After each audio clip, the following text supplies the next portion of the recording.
This video presents an independent editorial analysis based on publicly available information, not institutional positions or official policy statements. The selection of the upgraded Mogami frigate by the Australian government represents a watershed moment for the Japanese defense industry. It marks its most significant breakthrough in the international arms market since the relaxation of export restrictions. For observers in Tokyo, this development is a source of profound validation for the domestic shipbuilding sector. Yet, it simultaneously introduces a complex matrix of industrial and reputational risks. Risks that could threaten the very prestige of Japanese engineering that secured the contract in the first place. The arrangement is specific. The first 3 vessels will be constructed at the Mitsubishi Heavy Industries shipyard in Nagasaki.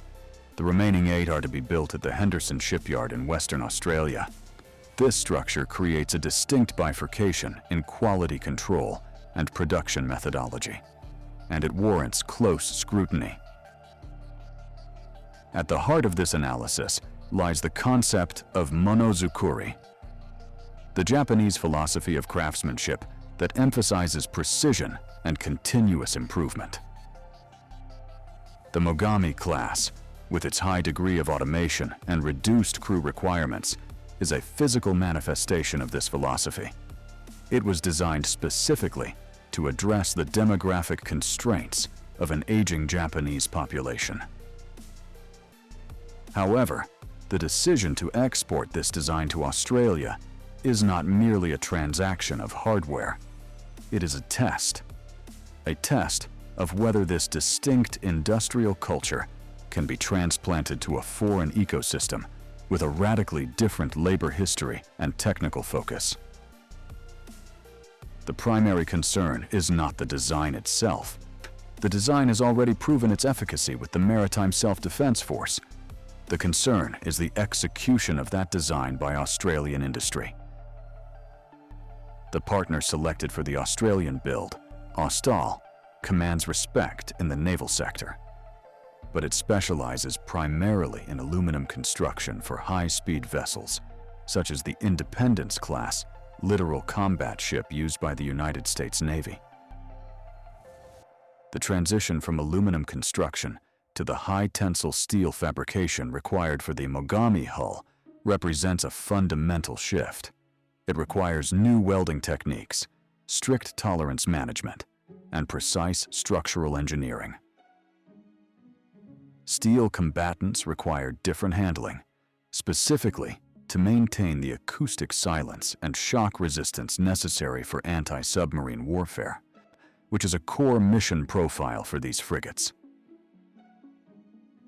If the welding standards or steel quality control at the Henderson shipyard fail to mirror the exactitude found in Nagasaki, the consequences could be significant.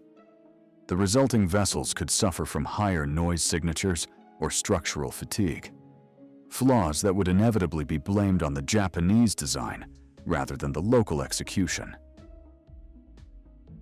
Furthermore, the schedule demands placed upon this program are aggressive. The Royal Australian Navy faces a looming capability gap as its Anzac-class frigates age out of service. This necessitates a rapid delivery cadence that allows little room for the learning curve typically associated with starting a new shipyard production line. The plan to build the first 3 ships in Japan is a strategic mitigation of this risk. It ensures that Australia receives operational hulls quickly while establishing a benchmark for quality. However, this creates a direct comparison point. Any deviation in performance between the Nagasaki-built ships and the Henderson-built ships will be immediately transparent to naval analysts and to political critics alike.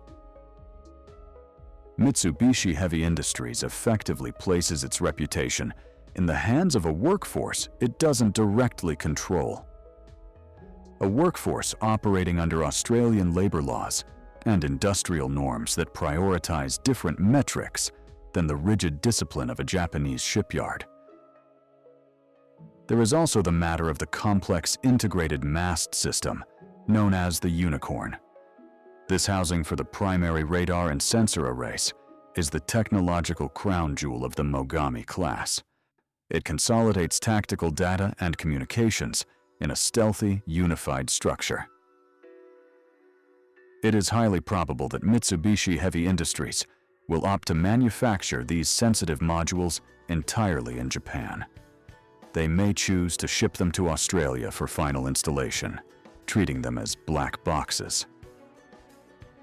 While this approach protects sensitive intellectual property and ensures the performance of the most critical sensors, it reduces the amount of technology transfer actually occurring.